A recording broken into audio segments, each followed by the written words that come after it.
When Final Fantasy X released in 2001, it marked a milestone not only for the series' leap into full 3D graphics and voice acting, but also for its unforgettable musical journey.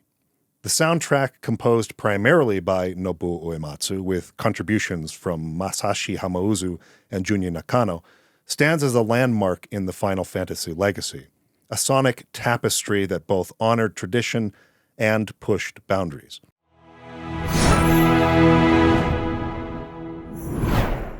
Welcome back to the State of the Arc podcast. My name is Mike. My name is Kaysen. And we are joined by a very special guest today. Daryl from Final Fantasy Union is here with us.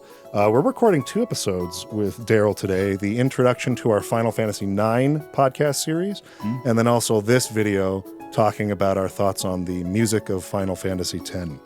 Daryl, for anyone in the audience who may not know who you are, I don't know how anyone who watches our content on Final Fantasy wouldn't know Final Fantasy Union, but in case they don't, introduce yourself. What do you guys do over there? Sure. So yeah, my name is Daryl. I am the person who kind of voices Final Fantasy Union and does a lot of the creative direction and writing on the channel. And it's a channel that is essentially there to celebrate the franchise. So we try and look at all the different games and try and stoke those nostalgic feelings, but also try and do critical studies of the series too. We do a lot of work looking at development histories, trying to understand not necessarily like the studies of the games in the terms of why a certain character looks a certain way, but more in terms of understanding why the developers did what they did to then understand more better the stuff that actually we see manifest. But yeah, it's ultimately just there to help people enjoy and reminisce and have a good time with the franchise that we all love. Absolutely. Very nice. You've also just finished a Kickstarter for a new book that you guys are publishing. Want to talk about that just real quick? Sure. So many years ago we did a Kickstarter for a book called The Legacy of the Crystal. Mike wrote a passage in that book as well, and we've just done our second one, which is called The Guardians of the Crystal, which is all about summons. So it has 88 different summons in it, and we're looking at each of them through similar lens. So what's special about them? Why are they in the game? What inspirations or mythological things are inspired their creation? How did that grow as the franchise evolved? How did they continue to be used or not used as things went through? And what are the connections that exist between them all? So it's hopefully going to be another fun reference work for fans. Absolutely. Congratulations on the success of both books, you. actually. But links in the description, of course. Go check out Final Fantasy Union and support Guardians of the Crystal. Today we're talking about Final Fantasy X's music. We took a little bit of a hiatus from this series. So we've done 1 through 9 so far in previous episodes. Today we're talking about Final Fantasy X. And this is one that we had sort of teased almost from the beginning of this little mini series that we're doing, a bit of a hinge point in the series, which had many hinge points, but this was one of them, where musical identity began to change a little bit in the Final Fantasy series. Up till this point, or up through 9, Nobuo Uematsu was the sole composer on each of the mainline Final Fantasy games. Yeah. And this was the first time in which that was not the case, in which other composers were brought on and contributed to the soundtrack. And not only were they other composers, they were other composers with significantly different musical styles from Uematsu himself. Yes. So Final Fantasy X has this really interesting blending of different musical styles, and not just the musical genre hopping that Uematsu himself would do. I'm talking about this sounds nothing like how Uematsu writes music, and somehow they're going to blend these together. Daryl, we were talking a little bit before we hit record about some of the reasons why Uematsu decided to go this direction. So I'm going to pass it over to you to give us a little bit of history on how that came about. Sure. So, I mean, Uematsu himself had been, I think, in an interesting point with the franchise. He had said after 5 had wrapped up that he was ready to quit the industry, like leave Square, never work on video games again. I think he was just so burnt out. I mean, the amount of work that man was doing was absolutely ridiculous, because he was composing for the Final Fantasy games, which was every year, but he was also contributing to other games that were coming out around that time. And his influence within the company was very, very high up. Alongside Sakaguchi, he was one of the most recognizable figures. I don't know when it was decided, but if you look at all the interviews that were done back then, it was usually Sakaguchi and Uematsu who were essentially the spokespeople for the franchise and sometimes even the company. Yeah. And I think he was just kind of done. And it took a lot of convincing, I think, to get him to come back to do 6. Katase essentially said to him, like, do you really want to quit, with 5 as your last piece of work? We feel like you've probably got something else in you. Like, let's go out with a bang. We'll, bring you in to be part of the creative team. You'll be able to have a lot more flexibility with what you're writing.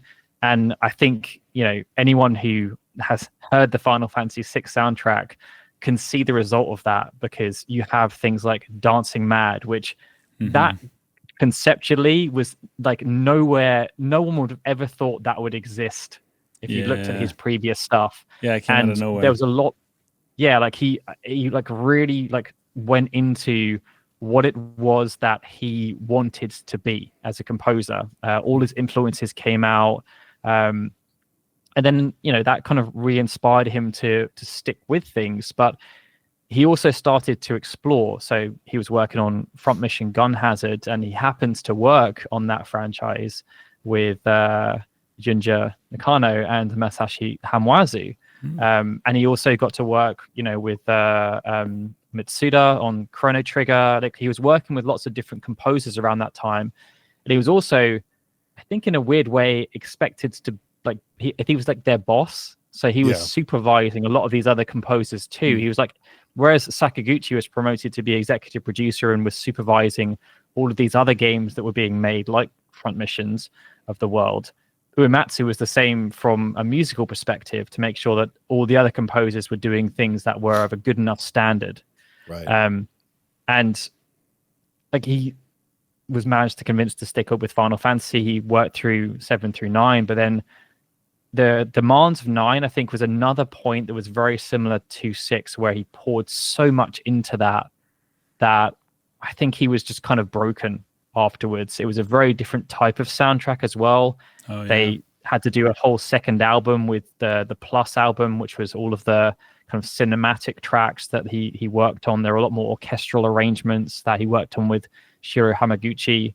And with 10, I think the demands of the game, things were growing a lot more cinematic. I think Toriyama was becoming a bigger influence with the storytelling. He was the director of scenario, and they wanted there to be more storytelling through the music, but in a different way than Uematsu typically told the story through the music. Because that was obviously one of the things that really people resonated with, the fact that every single piece of music that Uematsu wrote had a theme. Like, you knew this is the theme for this particular place, or that character, or this battle sequence. Like, it always gets etched in your brain. But they didn't quite want that. They wanted things that were more there to support the scene as opposed to be the scene. Yes. In a way. I see. Yeah, And, this is really interesting, because this kind of touches on we talked about this a little bit in the other episode we just recorded on FF9, where video game music was also changing in the way it was written, where games were becoming more cinematic. Yeah, and they were becoming more like movies, and music written for movies is really different than music written for early video game consoles like the NES and Super NES and PlayStation. On those older game consoles, you would have a very short loop that would kind of just play over and over and over again while you were in that particular map, or in that particular battle, or in that particular scene, because there wasn't any way to really sync the music with what was happening on screen at specific points. And it was just a primitive age in which there wasn't really tools yet developed to do that. So it was just a melody that would repeat for as long as it needed to, as the player at their own discretion clicked through things or explored the area at their own pace. And so it could make or break a game, having a good loop, 30-second loop, or a bad 30-second loop that plays for 20 minutes. Absolutely correct. And so a lot of times they were very strongly melodic and hummable, and something that you would get in your head and, you know, would be humming to yourself throughout the day, because they were sort of carrying a lot of the emotional weight of what was happening in the game, because text limitations existed in those times. It was just very different. But now that they're moving into PlayStation 2, and a lot of their storytelling was becoming more cinematic, more movie-like in the way it was being presented, they also wanted the music to flare at this point in the cutscene specifically.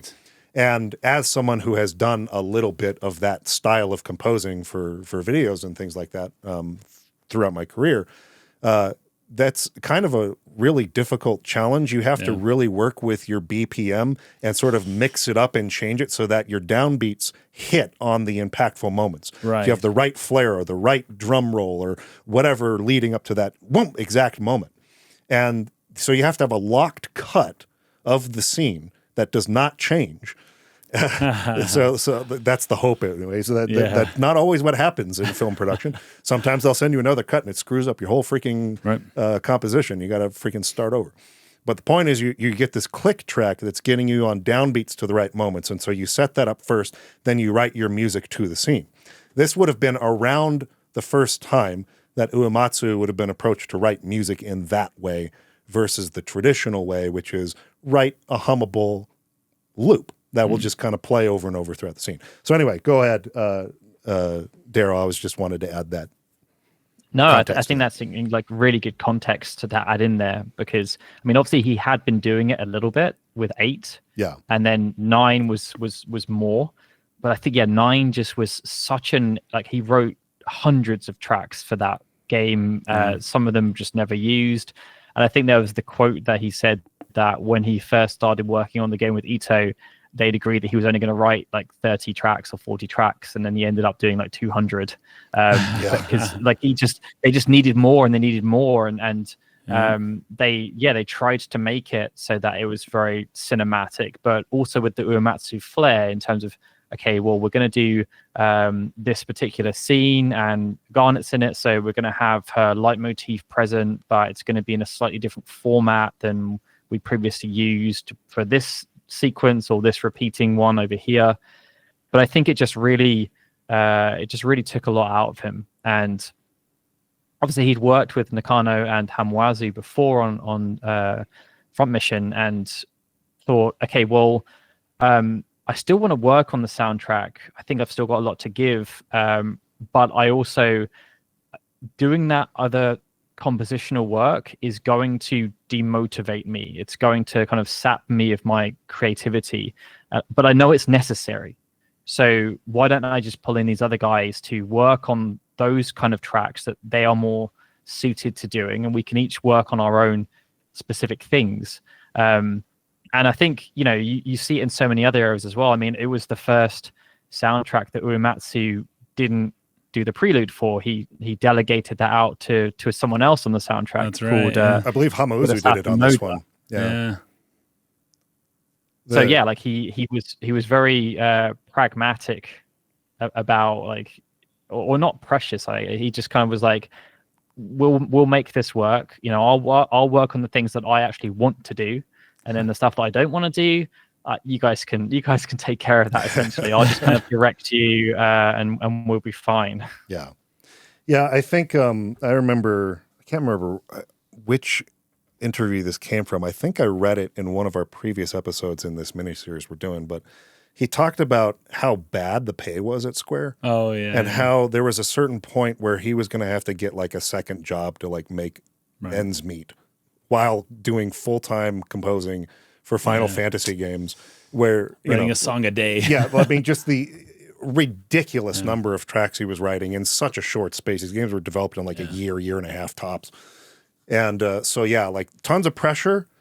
Every developer who has stories from those days talks about sleeping at the office and getting sick, and it was kind of expected. All this sort of stuff. And so the amount of hard work for such low pay was definitely a contributor, I would say, to why he wanted to get out of there and not work on games anymore.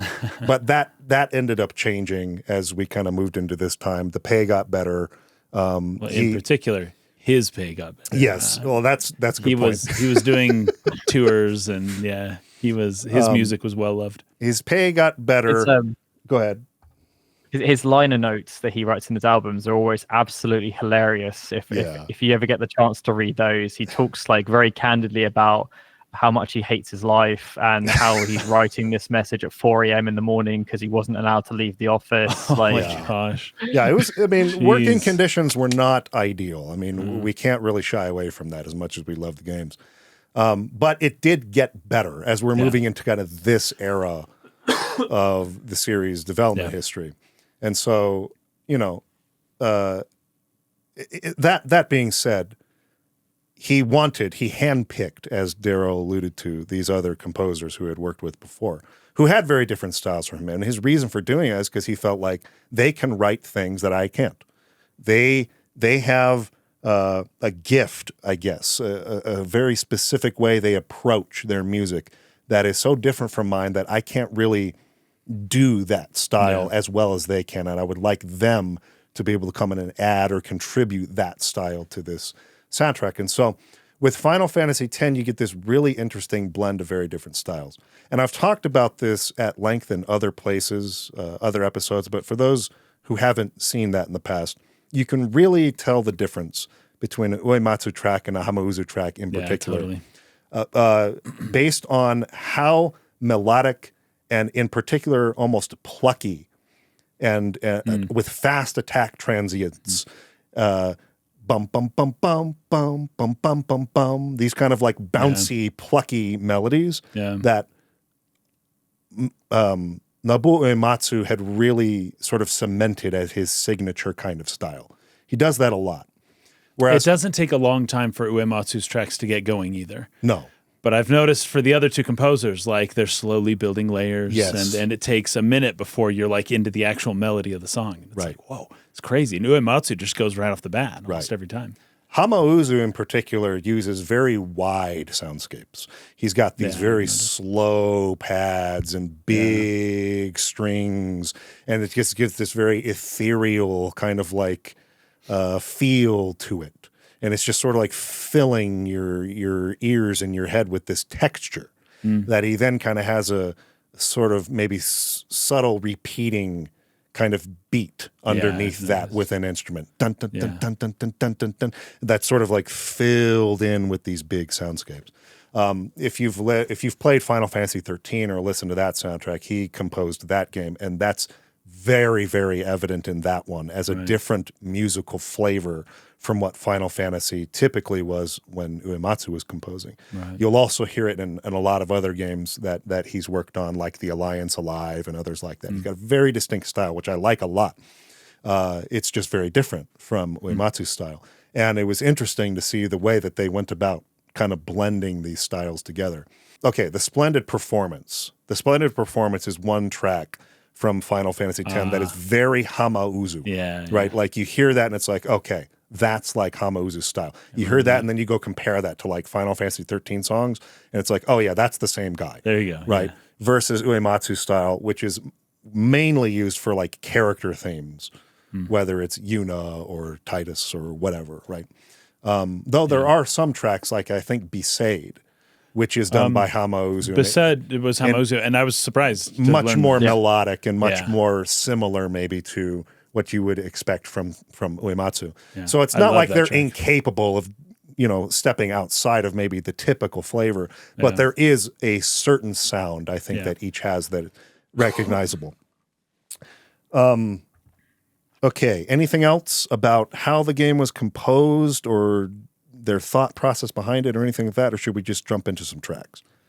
I have nothing else. I mean, I was going to say the only other thing is that you kind of mentioned it there, but like they all had different compositional styles and arranging styles, but they also used completely different synthesizer sets. Oh, so like Uematsu had his like classic Roland, I think SC88 he used for this one, whereas Hamauzu was using like, I think I looked it up and people have deduced that he's using like the Hans Zimmer soundscape that was around or really popular at that time. So that's why you have all like the really Prince of prominent Egypt, string sets and like the violins and everything. Oh, I see, like Gladiator. Like because like violins are always really prominent. Like he loves like really powerful string instruments in his stuff. And Nakano was again using a completely different set. And Uematsu is an interesting one because like if you look through the previous games, especially throughout the PlayStation 1 era, he was very like tied to a specific synthesizer. He would maybe use like a couple of sounds from other things, but the bulk of his stuff would be on one prominent sound set. Whereas Hamwazu and Nakano were much more varied in what they were doing. And I know that Uematsu's kind of spoken a little bit about it in terms of like, you know, he was slightly older generation. Technology was changing very, very quickly. And he also wasn't a traditional classically trained composer or anything, right? He just figured stuff out as he went through. And I know that he worked a lot behind the scenes with different synthesizer operators who would kind of help him to work through things. And one of the big ones he worked with on this soundtrack was Takahara Ishimoto, who obviously went on to do Dissidia and Type 0 and Crisis Core. I see. He worked with Uematsu on a lot to figure out like the certain things and operate the synthesizer. And he would even, I think you mentioned on the other episode we just did on Final Fantasy 9 case in that, Uematsu went through the process of recording stuff and then having it played back. Yeah. And I believe if you check the credits for 10, Ishimoto actually recorded some of the tracks on synthesizers live, and then Uematsu then used those to then put back in. Oh, that's interesting. That's fascinating. That's really cool. Yeah. Oh, that's cool. Yeah. So, you know, together, these three sort of expanded the palette of what a Final Fantasy soundtrack, the flavors that you could expect maybe in a Final Fantasy soundtrack. Yeah. And as different as their styles are, I think they did a great job of blending them together into a cohesive whole that really does a good job of telling the story of the world of Final Fantasy X. I'll tell you, I could not tell the difference between the composers when I played the game. I can when I just listen to the songs straight without the game. Yeah, right. But there's something about the addition of the game that everything really comes together, and the tracks that feel different when you're just listening. When you're in the world, they fit perfectly. Yeah. Like you go to places like Lucca or the Albed area, and it's like these are weird, different places. Like the fact that the music changes so dramatically once you get to these places is not so striking when you're playing the game. It's only striking when you're listening to it in isolation. And making direct comparisons. I think that works to like what Toriyama and Kitase were trying to accomplish with the soundtrack, right? They had all these kind of incidental tracks that you don't really pay too much attention to when you're listening to the game. Yeah. Like, when you listen back, you'll kind of remember them a little bit, but they don't really stand out. Like one of the ones that always comes to mind from Disc 1 is like, you know, the sequence where it's like Tidus is doing the underwater exploration and they're finding the airship for the first time. Oh yeah, I remember that. Like kind of like a low string that's just going ding ding ding ding, like it's just, and that's all the track is. It doesn't need to be anything else. And like, you know, when Tidus is exploring the ruins, like nothing's really happening, and the track doesn't need to be like Uematsu, like this is a location, you know, you're gonna remember this place for the rest of your life. Right. Like they didn't need that for the music at that point. It just needed to add a bit of suspense and ambience, and that's when like Nakano was really, really good at creating those tracks that were very emotionally different to what Uematsu would typically do, where it's more typically upbeat, jovial, memorable, more melodic. Nakano is great at the suspense, like bringing in different kinds of emotions. Like the first track that you hear when you arrive in Spira, when Tidus is just swimming around in the water. That's what I was thinking. You're like, what's going on here? Like, you know, you don't want a track that is very melodic in that moment. Right. It's so different from any track that Uematsu would typically write, and it's just called ominous. Like, I love it. Love it. So it was really interesting to me that To Xanarkand is kind of like the game's main theme. Yes. As just a purely piano track. that was a really different yes. vibe from what the series had done previously. It's perfect, though. But it is. Isn't it perfect? Yes. And especially when you hear it maybe played, there's that kind of beginning intro scene, right? Where you have Zidane and they're kind of sitting around a fire. Or Tidus. Yep. Tidus. Not Zidane. Oh, no. We're not going to go down this road, are we? Where you have Tidus and the whole group, and they're kind of sitting around and they're looking out, and you don't know what's going on, right? It's totally out of context. But then it kind of leads into kind of the title of Final Fantasy X. Right. And this song has such a good kind of mix of, like, the fact that it's isolated shows kind of like a loneliness. Like there's this loneliness with the solo piano. Then there's this melancholy with the way that the reverb is set up and the minor chord. But there's also this just beautiful hope, you know? It's just wonderful. Yeah. It's stuff that we talk about often, that Final Fantasy music in particular is so good at bringing to the front, you know? Yeah. But this song does it in such a beautiful way as a solo piano. And I always wondered why exactly, and if this was always planned to be this way. Yeah. If this was always supposed to be the song. This is not the song that Uematsu wrote for the title screen of FF10. Really? This is not. Really? He was being hounded by producers, and he picked a song that he wrote for a flute recital in France. Wow. A French flute recital. And he had written this song in order to be, I think, the accompaniment for a flute. And instead, the producers were hounding him, and he didn't have anything to show.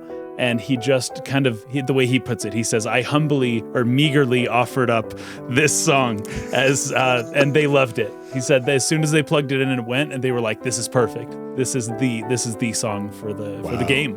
So and it was not written was meant as an accompaniment to a flute. That is what I believe. I don't know if it was, if he, what's the word? Transposed the flute to the right hand. Oh, or sure. If this is just meant to be an accompaniment for a flute as a secondary playing instrument. a different melody. That's what I'm wondering. But the way he says it, he wrote it for a flute recital. And I'm thinking, well, that's not a flute. So I'm trying to make sense of it. Either this is the accompaniment track, or he just kind of took the flute elements and he's playing it with the right hand. Yeah, the melody got eventually transposed on the piano. Yeah, I agree with everything you said there.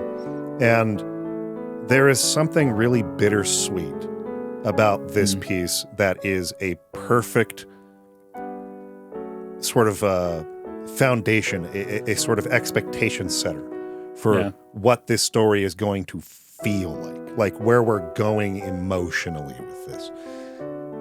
And just even the words, you know, like, let me tell you my story, right? Yeah.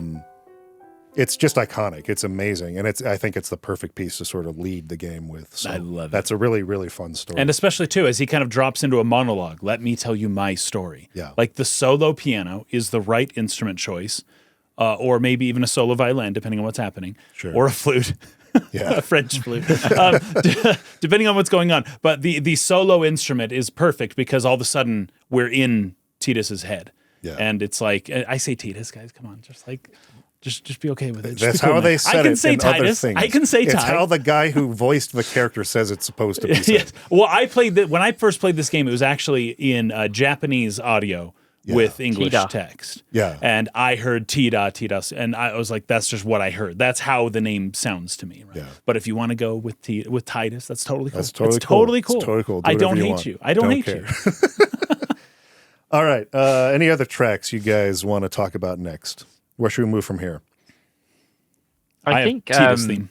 I mean, like the introduction of Final Fantasy X is quite juxtaposed to 7 and 8. It's, you know, with that sequence of Tuzanakand, it's very, you know, calm, reflective, and then we go into it's very different the actual introduction of the game where you know, stylistically the music completely then it's very quirky. We get this new upbeat version of the prelude compared to what we've ever heard. Yeah, exactly.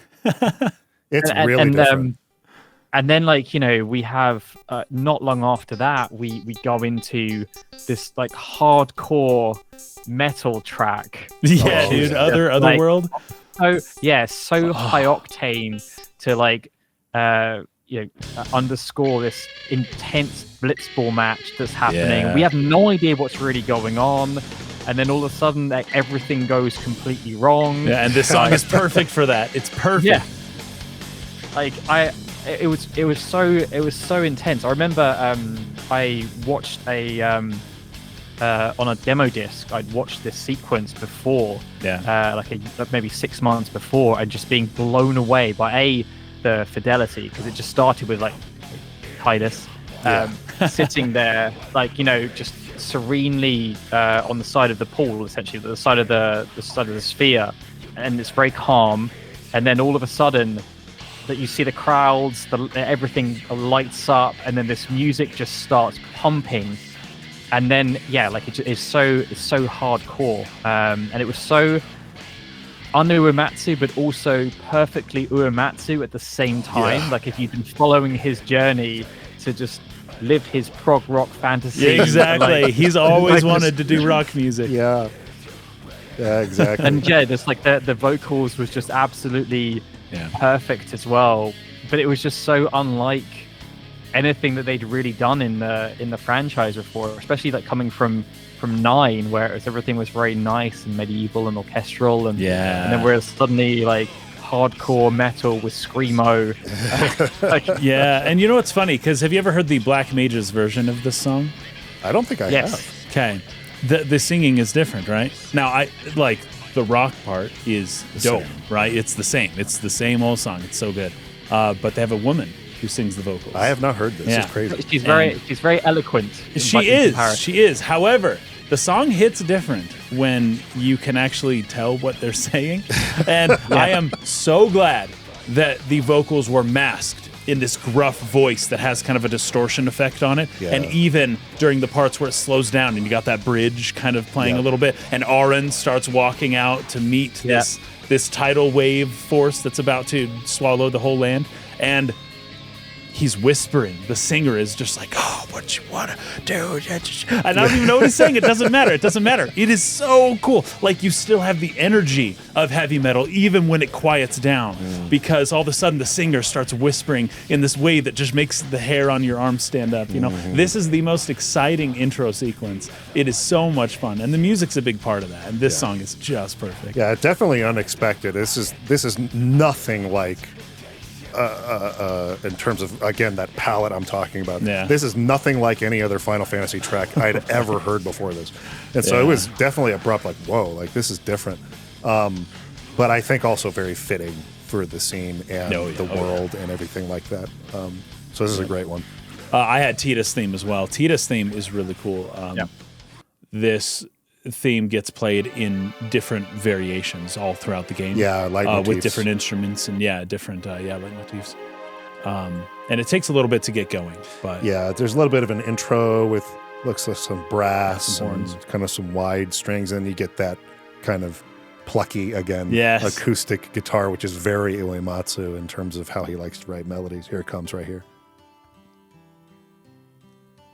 Bum, bum, bum, bum. And I just want to sit on a beach and play this song on a nice classical nylon string guitar, just 100%. Just lay down and just like play it for like hours. Just I had a curious question for both of you. I feel as though with like Uematsu was so good at character themes. And he did some really good ones for 10 as well. I didn't realize that this was Tidus's theme until like after, and I was looking through the tracks and stuff. And like I feel as though they kind of subtly put, like, Yuna's theme is so ingrained with her, right? And but Tidus's theme was a lot more subtle by comparison. I felt That's a good point, and it really does. I think it talks to the fact that Tidus is like the de facto main character because that's what people's expectations are. But from a narrative story perspective, he's also kind of not. Like, Yuna is just as much, if not more, of the main character. Yeah. And I feel as though that's kind of represented in his theme. It's kind of there. It's it's different to Yuna's theme. Very, like, stylistically very different, I feel, in the way that they set it up, and the melody of it as well it felt like an Uematsu track to me, but it also at the same time didn't. And I feel as though it didn't have the same utilization throughout. Like, it wasn't always as obvious when it was played that, yeah, this is Tidus's moment. Right. I actually really agree with that. I similarly would not have attached this theme to him as much of it being more of like a world theme or something like that. This is Spira, yeah. Right? And maybe Hamauzu had more to do with that aspect of it. This is just another great guitar song I'd love to sit on the beach and play. Yeah. But the Tidus's theme is more associated with like the Blitzball, just like the general Blitzball game and all of that stuff. Right. So I agree with what you're saying there for sure. And I actually, with what you were saying there, and I, again, trying to dance around spoilers a little bit as much as I can. Yeah.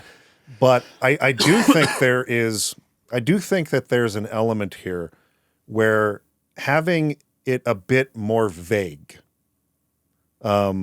musically as to like who Tidus is, or like really tying down, because he's definitely the main character in terms of the POV character. Yeah. Like 100%. Yeah. But actually understanding who he is as a character, his origins, where he comes from and what happened, and these sorts of things are kind of the mystery that drives Final Fantasy X to a large degree. Whereas we have a much greater understanding right from the beginning with characters like Yuna, who they are, what their purpose is, their role, where they come from. There's a whole lot of mystery surrounding Tidus's origins and his homeland and these sorts of things. And so there's maybe an element there, who knows if it was purposeful or not, where having that musical identity not be quite as easy to hammer down might actually be the right choice. That's interesting. For that character. I hope that makes sense without being a spoiler. I think it makes perfect sense. But this is a great theme. It's one of my favorites from the game for sure. Particularly this version, the scenes from Spira. The song for just Besaid is the next one that I have. Besaid Island is It's amazing. just Besaid. And this one felt Uematsu-like, but was done by Hamauzu. Yeah, it was. Mm-hmm. Yeah. It's a great example of Hamauzu doing more of that plucky, hummable type of theme that Uematsu's more known for. But you also get a lot of his signatures in it. You hear that little doodle-doodle-doodle-doodle-doodle in the background? Yes, yeah. Hamauzu is always doing that in his music. He has those really repetitious little like trills that are sort of almost like a beat in and of themselves, that sort of just like keep it moving. Yeah. Doodle-doodle-doodle-doodle-doodle. It's a rhythmic little trill. And he builds on those with more and more and more and more and layers them as the song kind of picks up speed. That's so fun. It has that little piano doing the boom, boom, boom, that the theme. Yeah. But all the other elements around it are very Hamauzu. Yeah. I can feel that. I can feel that now. And especially that that almost percussive like bass sound that just kind of picks up and then drops off and then picks up and drops off. Yes. I just love that sound. I love the sound. This is a fun feeling song. You got any thoughts on Besaid? Really spoke to the area as well. Like it's very calm. It's that kind of it's not a beach, but it's a beach vibe. Yeah. Yes. A lot of this game has that. It's a very kind of small community, and I think, but tonally, for it being towards the beginning of the game, there isn't obviously Tidus had that initial peril when he was going through that, figuring out what stuff is, and then he kind of feels as though he's found his tribe, like he's safe now, like he's been taken in by this group, and I think it really speaks to that calmness, that everything's going to be okay. Like there are no even like the kind of the counter melodies and like the ostinato and everything. It's like it's all very tranquil.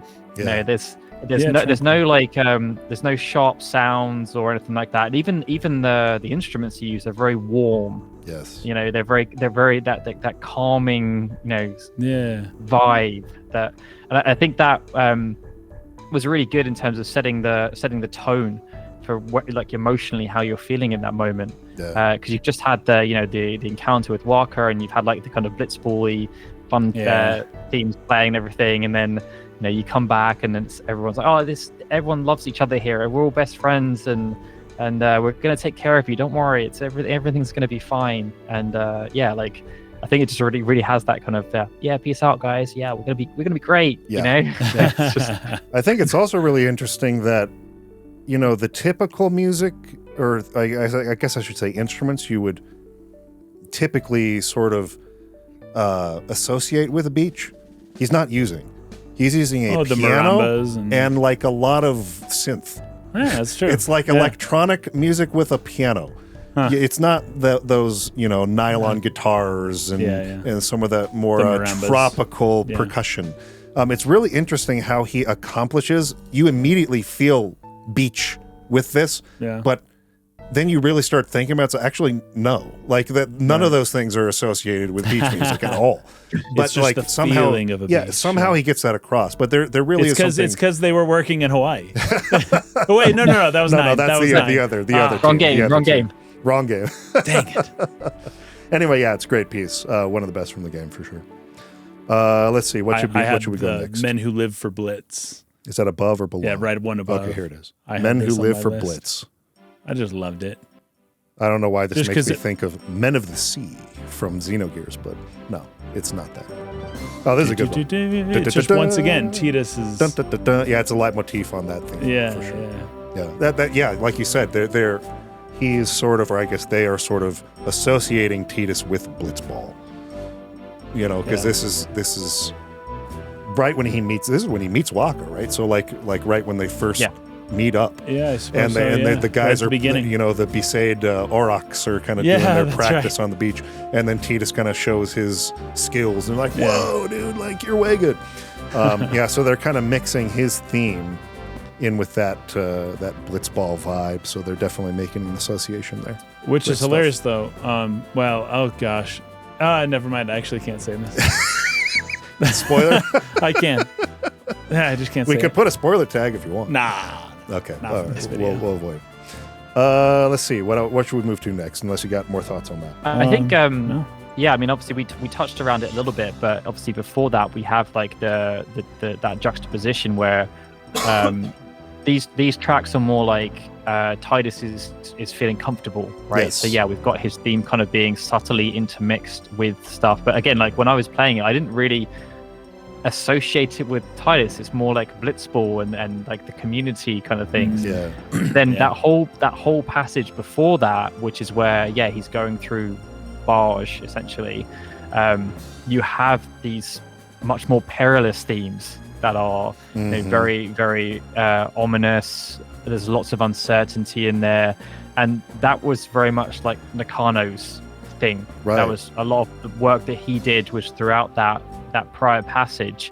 And I'm pretty sure at this point you would have heard the regular battle theme. Yes. And you would also have heard the regular boss theme. Yes. And I don't know if you were planning to talk about both of those yet, but oh sure, let's move to them. Which ones? I felt that they were completely representative of that juxtaposition that we're kind of getting introduced to, because the regular battle theme is so jovial, it's so optimistic in how it feels. True. It's like you don't feel as though you're going into a perilous conflict. You're just like, having some fun, and it's like instrumentation. Final Fantasy really Final Fantasy VIII's battle themes feel that way too. They're almost like dance music. It's almost just like dun, dun, dun, dun, dun, dun, dun. You're like you want to get on the dance floor or something. It's a high school drama. This has a little bit of that same vibe. I agree. And like the victory fanfare for this one as well was also like again similar to A, like very, very fun. Yeah. Like very, very fun. But then you listen to Enemy Attack, the boss theme, and it is the exact opposite. Like the exact opposite. It is full of uncertainty, like pure peril. There's loads of suspense, like notes being played. I'm trying to find which one it is because I think it's still in Japanese. It is called Enemy Attack, which would be what track is it? I can't. It's the one before the Men Who Blitz. Okay, so it's still in Japanese on my screen. That's why I couldn't find it. Okay, here it is. It's playing now. Oh yeah, you're totally right. Listen to that. I really like this one a lot. I like the vibe of this one. This is a great boss battle. Yeah, I think the first time you encounter this is when you fight against Gasgano, like that unwinnable fight, and you're like, oh, like I don't like this. Yeah, right. What's going on? Yeah. This has that really strong vibe, and again, like it's such a non-Uematsu track, because if you think back all those Uematsu boss themes that has, like, even when he's done, like Final Fantasy 9 was a bit more suspenseful, but it's not this kind of vibe at all. And I think like that was like rare, like it really came through that they wanted to have these more atmospheric pieces. Like we're starting to really feel and see different styles of battle music coming in, whereas before this Final Fantasy 7 you had like one battle theme, one boss theme that carries you through pretty much 90% of the game until you get towards the end. You get a couple of slightly different ones. 8 was very similar as well. 9, they had a few more specific battle themes being pulled in, and 10 again we've got like slightly different battle themes being used to highlight different moments. You've got specific characters who've got their own battle themes as well. I think they were being a lot more purposeful with how they wanted to portray emotion in these scenes. And like this, the boss battle theme, this one in particular done by Nakano, was typically used when things don't look too great for you. Whereas, the regular battle theme, it's just like, all right, guys, we're going to do some grinding. It's going to be fun. They want you to feel pumped to fight. Around, let's get up. Let's go. Let's fight. And this is more like just going to jump across the screen and do his little whack thing that he does. And he's going to hop back again. Yeah, this one has more of a vibe of I'm not sure about this. I'm not sure if I'm ready, right? Yeah, I totally feel that. Let's see. Where should we move next? What do you guys got next? A Hymn of the Faith. And here's the thing. Oh, this is one thing that I didn't notice. I noticed this slightly. Hold on. Where is Prayer it? Song. Prayer Song. Well, any of them. That's the Ifrit version. This is the Ifrit version. But here's the thing. I didn't realize when I played the game, at least I don't think I realized, that each version is different.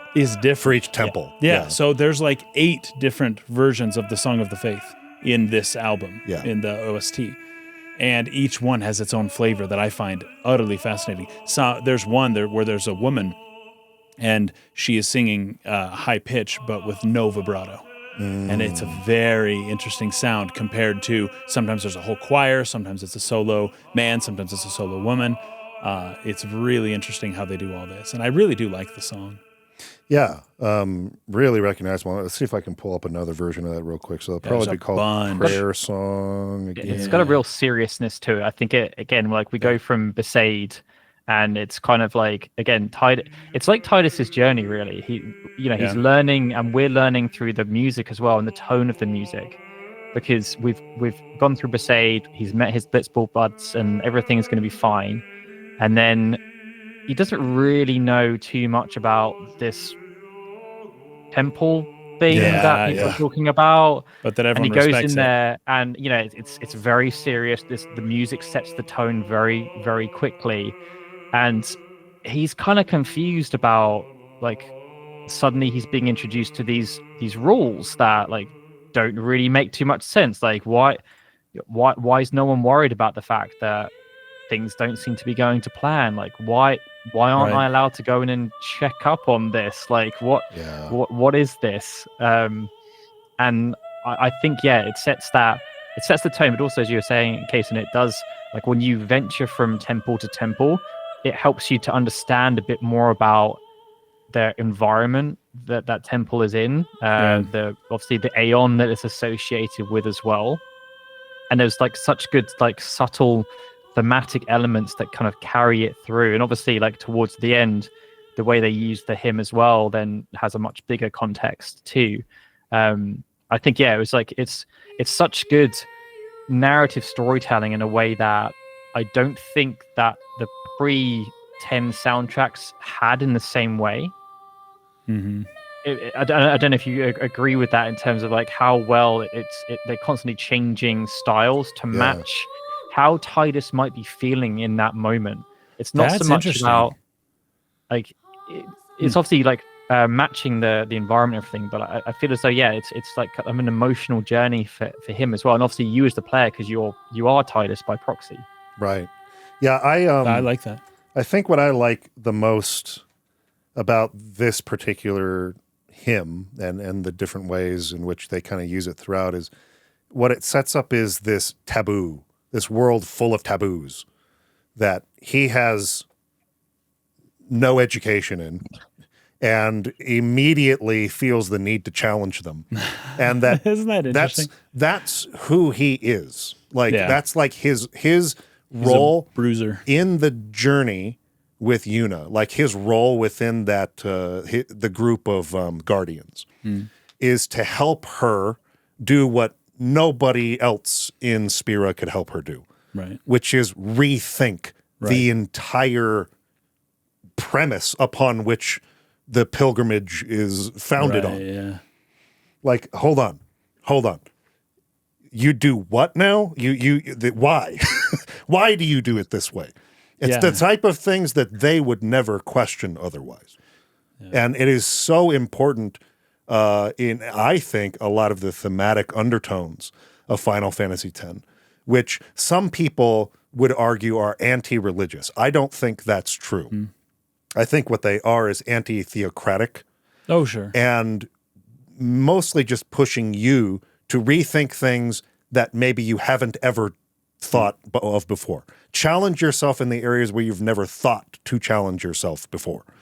And don't be afraid of doing that, right? And they needed him as a catalyst in this pilgrimage in order for this pilgrimage to be a success. Obviously not in the way they intended it to be, but to it to be, in the end, actually effective and actually make the changes in Spira that are needed. And so these places are sacred and they feel that way. And there's this sense that like, oh, in this place, this sacred place, you're not even supposed to be in here at all. What are you doing in here? Right, yeah. And he just bumbles into it and goes like, hey guys, like hold up a second. Like, have you ever thought about why you do this? So I like that. I like that element of the story a lot. Yeah. All of that just makes me, I didn't bring this up in our analysis of the game, but the story of St. George and the Dragon is almost the story of Final Fantasy X. And I was equating it more with Pinocchio, I think, back when we were doing the analysis. But I'd love to kind of rethink it in terms of St. George and the Dragon, which is very, very similar. Yeah. All right, where are we moving next? Yuna's theme. Yuna's theme. Is that down here? Straight up to Yuna's theme. It should be above this, actually. It should be quite a bit up. I think you scrolled pretty deep for the... all the different versions of Prayer of the Faith. Yeah. I think it'll be track 25 on that list. 25. That'll be the first time you hear it, and then the actual version will be track 27. Oh, here it is. Hold on. Ah, I see. Yeah, there it is. And the harmonics kind of being played there. I love it. Yeah, this is a fantastic piece as well. Again, sort of that like softer side of Uematsu, which are most of the time my favorite tracks from me. Me too. Those are the ones that stick with me longest. The Fisherman's Horizons of the games. These tend to be my favorite of his tracks, and they're beautiful. This is one of my favorites from this one too. Very soft. Yeah. Very, again, you get that kind of dualistic feeling to this. You get that bittersweetness. It sounds simultaneously sad and hopeful and beautiful. And the beauty is almost found in how the two of those almost counter emotions are blending harmonically. Yeah. And he's just a master at that. And those are always my favorite tracks on not just these soundtracks, but just on game soundtracks or movie soundtracks in general, or the pieces that blend those two emotions into one. For whatever reason, those just tend to strike me really well. And I think this is such a fantastic character theme. Like Yuna's one of those characters that I think gets misinterpreted a lot. A lot of people look at that initial sequence in Besaid and they use that to like pigeonhole her as this kind of like a lot of the characters in the game do, that you need so many guardians, you're not very good, you're a very weak person. But actually she's an incredibly strong person. She's very strong-willed. And I think the track, as you were saying, like has so many elements of that, because it has that calmness, the passiveness in there. The instrumentation choice is very specific, but there's a point in the track where it kind of winds down. You think it's done, and then it comes back in a more hopeful, more energetic, and stronger way. And that has to have been purposeful in terms of like her, like tying in with her as a character, because she doesn't give up. She is like open to things, probably in ways that she shouldn't be, considering. But like she has such a strength that even though she has all this support, she's also willing to do what she needs to do for herself, but also for everyone that she thinks is reliant on her. And you know, she carries so much. And I feel as though this track has lots of different like waves that happen throughout and kind of keep happening, and I feel as though that's representative of her. Like she just has to keep trying to find that next bit of motivation, need to find that new strength to carry on, because like if I don't do this, who else is going to do it? Like we got the splendid performance here, which was one I was referring to earlier as being a good example of a Hamauzu track. The very wide soundscape with that driving piano, bump, bump, bump, bump, bump, bump, bump, bump, as the percussion, and then there's just this sort of sailing pads and strings. Oh, it's beautiful. I think it's used for when the game kind of comes to that more open part of the world. That's how it feels. And it feels like it's opening up. Yeah. It's like, ooh, like you have more room to explore and stuff. So that's a very good example. You can hear FF13 in that for sure. If you've played FF13, you hear it in this piece. I feel like. So that's a good one. What else? What else? We got? Seymour's Ambition is the next one that I've got. Seymour's Ambition. This one. We've kind of skipped over Calm Before the Storm. Okay, did we? Let's see. Let's go back to. Yeah, I remember that. It didn't. Is that which number is that one? That'll be. I think it's just after Yuna's theme.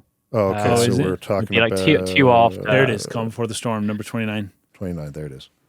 So let's like go. This to me was like. Oh yeah. Oh yeah. This is a great one. Yeah, I like this song. It's so simple, but also so good at the same time. Yeah, I love this one. This is not one that I think I would have just like picked as I'm going through it, but now that you bring it up, it's like, oh yeah, this song. Yeah. This is a great song. It's also, yeah, you can definitely hear the Uematsu in that. It's, I just love how easy he is to pick. You can just like certain things come in. It's fun. Like there he is. It's like you're seeing an old friend again. That's a great piece, though. I like that one. Oh wait, I just saw it. Seymour's Ambition. There it is. Seymour's 54. Seymour's Ambition, I think, is disc 3. Here we go. Yeah. Ooh, it has above the prelude in it. You hear that? Yeah. Dun dun dun dun dun. Hold on. Yeah, that's how it's do. Yeah, this is straight up the prelude. I mentioned so cool. this in earlier episodes. He likes to do this, where he does the prelude in like a minor key, or otherwise we'll use it as a texture underneath a melody. Yeah. They did it a lot in FF7. We talked about it quite a bit in that video. Yeah. But I just noticed he's doing it right there. It's used as a texture underneath it. Dun, dun, dun, dun, dun, dun, dun, dun, dun. Yeah. And then he'll go back down. Dun, dun, dun, dun, dun, dun, dun, right here. Then now.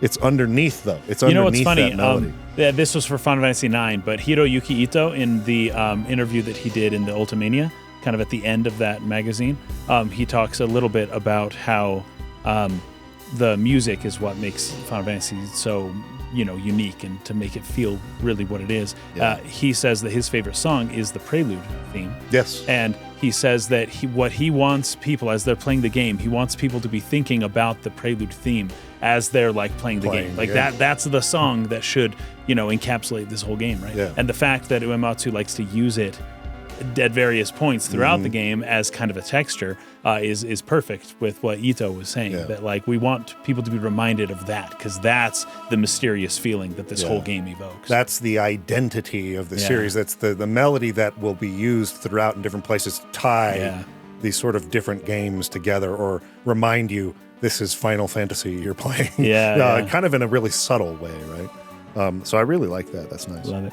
What else? Seymour's theme as well, and like the two versions. Like you get Seymour's theme slightly earlier. Yeah, there it is. When you meet him and like the whole Guado Salam sequence and everything, and it's a very uncomfortable theme. I felt disparate that. a little bit. Yeah. And then obviously like Seymour's Ambition plays when you realize things maybe aren't as they seem. Yeah. And it's like a more because it was one of those things where I was talking about the battle sequences, like that is Seymour's Ambition is essentially a boss battle theme. Yeah. But it's tonality if it is so different from any like what you would have imagined in the previous game, except maybe when you're fighting against Beatrix in 9, they kind of had that like where she gets a slightly different style of theme when you fight against her. I think it was so very, very smart to have that in there because the battle is not a battle that anyone wanted to have, right? It was, it was Waka and Lulu are just like, what is going on right now? and like the battle theme, I think the fact that they chose to have a not like upbeat, hardcore driving theme for it was very representative of like the sentiment that everyone has right there. Because the only person who, and this kind of goes against what I was saying in terms of the emotion of the Tidus at the driving the story of the music story, but everyone else in that sequence right there is just very uncomfortable about the fight. What is happening? Tidus is the only one who is just like, I'm gonna beat this guy. Like, I don't care. It's great. But everyone else is very very uncomfortable with that whole sequence. And as the player, that's how you're supposed to feel too, because you have been through this lens, been told that the world exists in a certain way, and there have been certain hints around corruption and underhanded things happening, especially in relation to Seymour up by that point. But this was obviously where you really see it manifest, right? And it's a big eye opener for a lot of the characters because their faith is kind of shaken for the first time in a major way, right? And they're left with no choice. They have no choice but to act in accordance with what's expected. And then right after that, you actually have the scene which is where they're kind of just being chased. Oh, right. And like that again, that's such a like a Nakano theme where it's just like that kind of really subtle percussion which is going doom doom doom doom. Oh yeah. And then but the theme is just inevitability, right? Yeah. Because I don't know if you guys remember when you play it, but like you get the people chasing you, and if they catch you, then there's a random encounter. Yeah, right. And then you're like, oh great, I'm free. And then you see another load come out of the temple. They keep chasing you, and they just keep, and like you're like, oh, I'll fight them too. Then fine, whatever. And then you realize that they're just going to keep coming. They are just going to keep coming. And they're just slightly faster than you. It's not a short walk either. No. Right. It's not.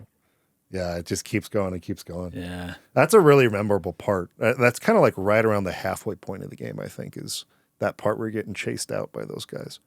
What do we have? Suteki Dane is the next one I have. Suteki Dane, the track. Yeah, this is the version I was looking for. This is the version I was looking for. Yeah, so this was performed by, I think the name of the artist is Riki. Yeah. Riki? Nakano, actually. I believe it's Riki Nakano. Riki Nakano, yeah. This is a little bit different from some of the vocal Very that had been done previous to this. You had Melodies of Life in FF9, and then, of course, Eyes on You. Eyes on Me. Eyes on Me. In Final Fantasy VIII. And this one has a very Asian flair to it that I really, really like. Me too. Riki, she is a Japanese folk singer, so she's like more into the traditional Japanese way of singing, as opposed to trying to be a pop singer. Right. Yeah, and so, when it comes to Japanese games where they have a vocal performance as like a theme for the game or something like that, like this, I always tend to prefer that they stick with their Japanese performer. I don't like when they do an English and a Japanese version. I always end up liking the Japanese version better. Me too. And in this case, all the lyrics are in Japanese, and it's beautiful. It's so beautiful. I love it. This is my favorite of like the vocal pieces that Uematsu wrote for the series. This is my favorite one by far. I really, really like it a lot. Because like on Eyes on Me, they were having her sing in English. That's right. And it's like... Oh, and they purposefully picked... was it was a Chinese woman singer who sang mostly in English, and the song was written for that. Yes, They wanted the international... It was the international appeal of Final Fantasy was kind of the thought behind that. But here, I don't know, there's just something that is so distinctly Japanese about this that I think is really important to the identity of these Japanese RPGs. And I've never looked into why they chose to go against that, because obviously with 8 and 9 they I don't think 8 is ever. I don't think did the Japanese version have it in Japanese? I don't think so, but I think it was English. I know from the I beginning. know 9 was 9 they localized. Yeah, they had 2 versions of 9, but I think 8 was just in the English. Yeah, I think I may be wrong on that. With 10, I think it's one of those ones where it's a fantastic. You don't need to know what's being said. Mm-hmm. Yeah. It adds an extra layer, obviously, if you can speak the language. But I think it's just a piece of accompaniment for the specific scene. Yes. And obviously, it's the kind of culmination of we obviously talked a little bit ago about the weight of the character themes. This positions the strength of Yuna. It is very much the culmination of the themes that have been presented alongside her throughout the game. This is her moment. It's not it's more her moment than Tidus's moment. Right. I think so too. Yes, yeah. I think that's true. Yeah. Just a beautiful piece, and probably the one I associate with this game. Like when I think Final Fantasy X music, Suteki Dane is what comes to my brain immediately. Maybe right up there with To Zanarkand, but I think this one maybe slightly edges it. And it's because of the emotional payoff that this scene has for Yuna in particular. And kind of like the relationship between Tidus and Yuna, which is a huge part of the emotional drive and resonance that the story delivers in its finale. So huge fan of that one. Okay, you said you had some others previous to this. Mine are not till the very end of the game. Okay, so all my last 3. Let's step back. I have a combination of tracks that can all go as one. Okay. Because I think it epitomizes the difference of compositional styles really well. So the wedding sequence. Oh yeah. Is that whole section of music from the what happens on the airship through, so it's called Launch, the first track. It's basically like it'll be maybe track 59, 60, 61 for you. 61? Let's see. He's saying 61 or 60. Well, that one's in Japanese and that one's in Japanese. There'll be 2 Hamawazu tracks, then a Uematsu one, and then a list of 5 Hamawazu tracks after that. Okay. Oh, perfect. I think it's probably so this 57, 58, kind of starts off with that sort of scratchy texture, and then the drums. No, yes, there's like a timpani roll. Yes, there's like a timpani roll. That's it. So that's like the first track of this sequence. where like Sid's doing his pep talk of like, you know, we've got to like go and, you know, whatever, and they're trying to decide what they're going to do. And then you have the wedding, which is, you know, you're seeing from the other side what's happening. It's very somber, you know, Yuna doesn't really want this to be happening. Right. It's very, very short. This is like a perfect cinematic track for like the go-between moment. And then you go from this somber track to Assault, which is one of my favorite tracks in the entire soundtrack, because it just hits so fast. You've got like the piano just going do do do do do do do, and you got the strings like there's a counterpoint to it, and then it goes into these sweeping melodies. And I just have it in my head because it's a scene where they're like I still don't quite know how it works, but I think they've shot grappling hooks from the airship onto the ground, and they're like going down them. Oh yeah, he's like sliding down those exactly cables. But Lulu does it too somehow. In the dress of belts that she wears. Yeah, the belt dress. But like I like Assault is one of my favorite tracks because it's a very cinematic piece, but it's also loops too. And I don't know if you've ever had the chance to listen to it, but there was a Final Fantasy X concert that happened in Germany many years ago. And they recorded a full orchestral version of this, but they combined tracks together to make like a full suite of this sequence. So it all just kind of blends from one track to another. And I think this, where you're thinking about like the why Uematsu went and took the route he did in terms of getting these guys involved, this sequence from the airship to the scene with Yuna to the them like assaulting the wedding to then them learning the truth, and then Yuna kind of just hightailing it out of there. Yeah. Like that sequence of 5 tracks. Yeah. Some of them are short, some of them are long. They're very stylistically different. Like there's real like peaks and troughs in terms of like what the music's wanting you to feel, because at some point you're pumped up, and then the next bit you're saying, oh no, Yuna's actually going to have to do this, and then she's actually going to have to kind of actually go through this with Seymour. Yeah. That doesn't feel too great. Yeah. And then you go back to, no, we're going to stop this, guys. And then you realize like the finality of actually we can't stop this, guys. And then Yuna then goes into, all right, I guess I'm going to have to take matters into my own hands again. Yes. I want to point out again a lot of the signatures of Hamauzu with this track. That high piano. He loves to do this. That's this kind of bright piano that's just one note repeated. And then he'll just have these kind of wider sounds underneath it. And he does this both with slower sort of area themes and more like battle kind of themes like this. But like that right there, that sounds almost like it's straight out of Final Fantasy 13. Yeah.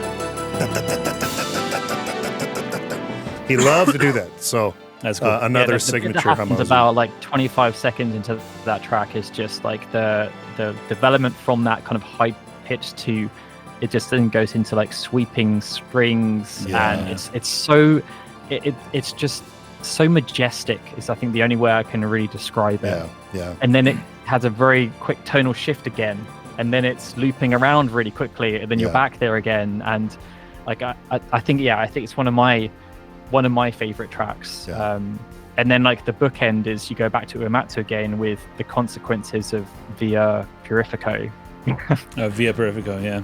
Is that the one that's a Path of Purgation? Yep. Yeah. Yes. Oh, this one's beautiful. I love this one. Again, another nice piano piece, solo piano piece,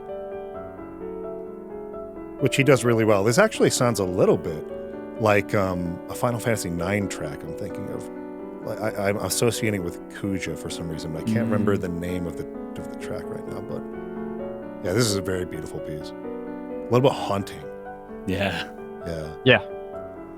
It's that thing where like they don't believe in prison. Yeah. Kind of. They also do. But that it's just like they've sent you into the abyss. No one ever gets out of this alive. If you can make it out, though, fair play to you.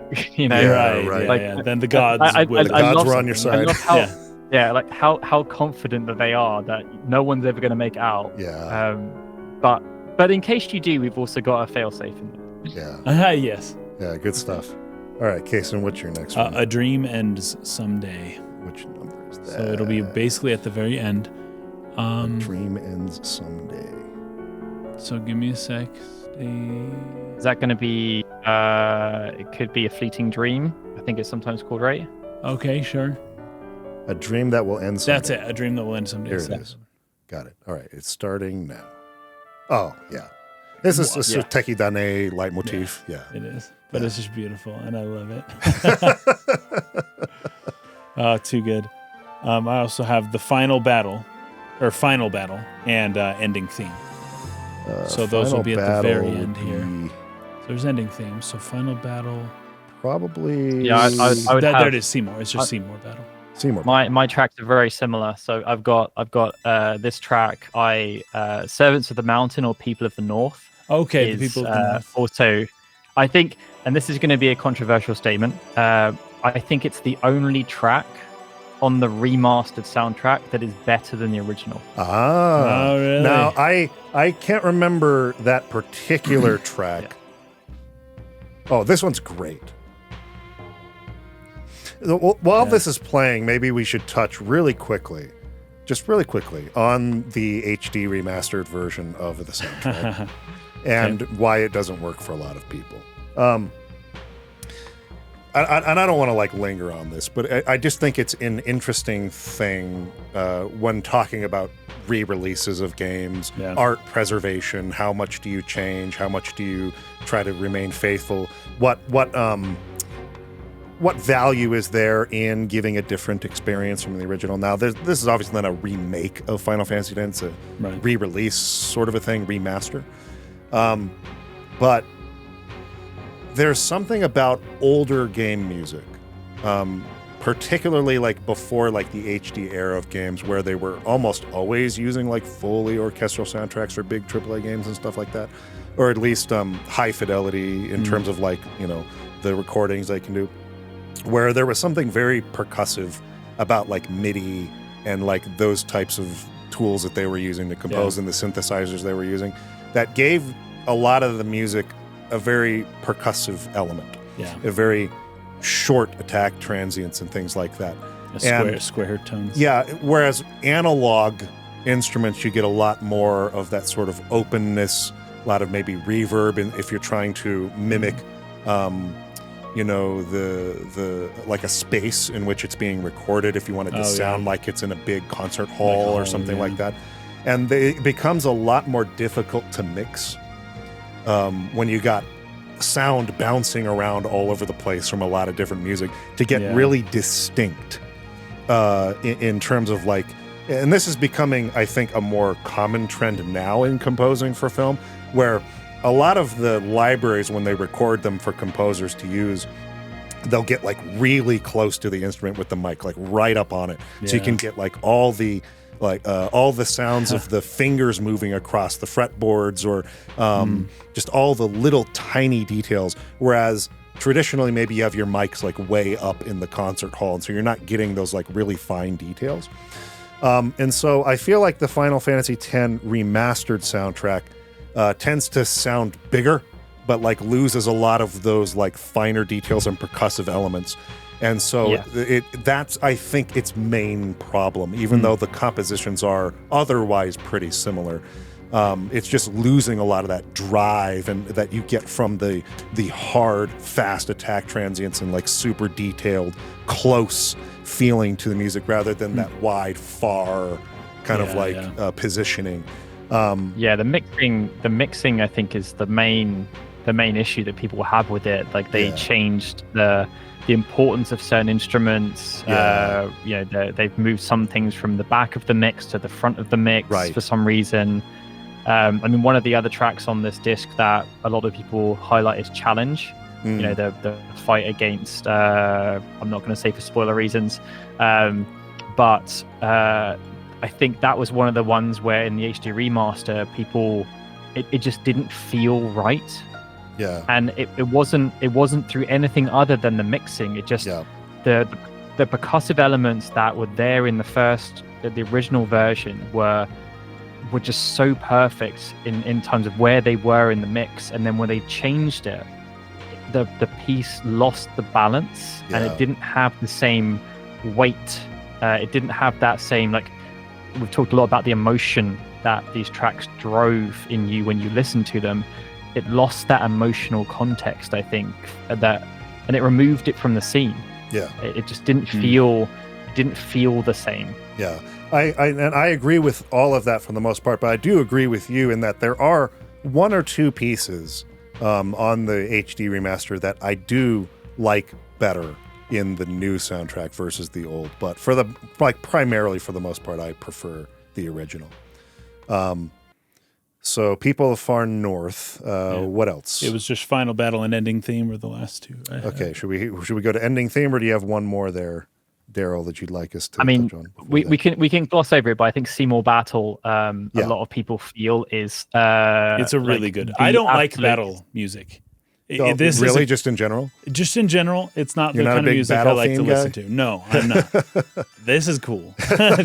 This battle theme is good. Final Fantasy VIII was Uematsu going prog rock. This is like the peak Uematsu prog rock fantasy. I know we mentioned Otherworld, but that was like a different genre, really. This totally is full on. It feels as though a lot of the track was improvised somehow. Sure, like almost in a jazzy fashion. Yeah, like the organs are in there. Like it is the absolute like evolution of those Final Fantasy VIII battle tracks. Yeah, and I can feel that listening to this totally. It does have that 8 vibe. In a way that's hard to describe, but it's him. It's his organ, his keyboard organ thing that he likes to go ham on in some of these tracks. Yeah, that's what it is. And there was a lot of that in 8 for sure. Yeah, I love it. This is a good one. All right, we're moving on here to ending theme and then wrapping up. So let's listen to this and give our final thoughts. I don't know where this ranks for you guys in terms of your favorite Final Fantasy soundtracks. It's always hard. It's one of those things where it's kind of like Ghibli movies. The latest one I watched is the best one, or the latest Final Fantasy soundtrack I listen to is the best one. But I would generally say like FF7 and 8 are my two favorites, and that FF10 would probably be right behind that. It would be like it's like 1A and 1B, and then this is like number 2. I think it's phenomenal. I even though it's not like I don't want to say even though, I want to say it was impressive that despite having 3 composers with very different styles, that the whole feels so cohesive. Like you were saying, I think you put it when you're perfectly. playing it. When you're playing it, the piece feels perfect for where it is. Yeah. And you're not even thinking, this is a different style than that other one I heard. This was done on a different brand keyboard. Yeah, you don't think about that. Nope, it's not just at all. it just fits exactly where it is. So the 3 of them worked in really great harmony for this. And I feel like Uematsu can shine in the pieces that he does because of that, where he's not feeling so burdened and stressed. And he does some of his best work in the series here. Yeah. And, same is true for the other 2. So those are my thoughts on Final Fantasy X soundtrack. I'll pass it to you, Casey. Yeah. Gosh, the more, what I've learned is that I can't really determine like what my favorite one is, but there are ones I listen to more often than others. Yeah. Right. And there are maybe 2 songs from FF10 that I will listen to often. There's a couple from 7, 1 or so from 8, and then there's several from 6. In fact, since I've been showing different, video game music to my kids, I've actually been showing them Final Fantasy 6 more than anything else. And I'm wondering, is that my subconscious telling me that 6 is my favorite? Interesting. And then particularly Celeste's theme. My daughter thinks that that's just beautiful. It's so good. And then we also listen to the Italian opera, Also, Oh, yes. my kids like opera music. I have trained great. them to like it. So. Brainwashed them. Yeah, absolutely. Indoctrinated them. Hey, there's worse things to brainwash people too. 100%. So, but 10 is up there, man. It's so hard for me to say. I just love the game so much. Yeah. And the soundtrack is such an important part of it. It is. That I would probably be with you. It's probably top 3 or 4. Yeah. I just can't put a number on it. That's too final. Listening to this piece in particular as we're talking just reminds me of how much fun I had when we did our podcast series on this game, and how so much fun. Similarly to 8, it's so interesting. We talked in our FF9 video, which we recorded separately from this with Daryl, about the teams going in different directions in terms of how they made Final Fantasy. And my original playthrough of Final Fantasy 8 and my original playthrough of Final Fantasy 10, I was not the biggest fan of these games. There were like certain things I got really caught up on, and stylistically, maybe in this game, some of like the voice direction and certain scenes famously being kind of what some people would deem cringy or whatever. I got caught up on a lot of that. And then when we did our podcast and you broke down a lot of what was clearly intentional symbolism and like some of the deeper things, and like as we sort of had our conversations, this quickly became one of my very favorite ones. And it's hitting me now as this music is flaring. I love Tidus's theme here. I still remember I finished 10. I can't remember when I finished it first, actually, but I remember I was around a friend's house and finished the game there, either the second time or the first time. I don't remember, but all I remember is that during that ending sequence where obviously things happen and the ending theme's playing, we just both start bursting out in tears. And you know, like there's two kind of quote unquote grown men at this point, just like looking at each other, just like I don't know. I don't know many people that play through 10 and don't end up in that state at the end of it, when and this track is a very big part of that, because it has the whole journey that you've been through wrapped up in there thematically, and then obviously you go into the other version of Suteki Dane, like the credits roll, and the orchestra. I think like it was so well crafted, and it just hits the right emotional gut punch. Yeah, it's so great. It's so perfect. Where would it rank for you, Daryl? Where would you put Final Fantasy X's soundtrack in your favorites? Pretty high. I think it started to introduce some of the things I don't like so much in the soundtracks and the way that video game music has gone in general. I mean, I'm a big fan of the older era of video game music, where they had to think a lot more and they had to solve more problems in terms of, okay, I need to loop 45 seconds. How can I make a song that doesn't annoy someone? And I think that the composers that operated in that era are I don't want to say they're more talented, but they were able to come up with it. Like, if you go to video game concerts now, most of the songs that they'll use are very formative ones from those eras. They still stand up today, even though they were written on with like 7 channels and no real instruments to pick from. Somehow they managed to make these tracks work, and I feel as though with the era we're in now, and I felt this way about Rebirth, that I was not surprised it was winning awards for best soundtrack, because technically it's a fantastic achievement. Yes. The quality of the orchestrations and the arrangements and everything is like on another level. I don't think there's too many video game soundtracks that have been able to replicate that technically. Right.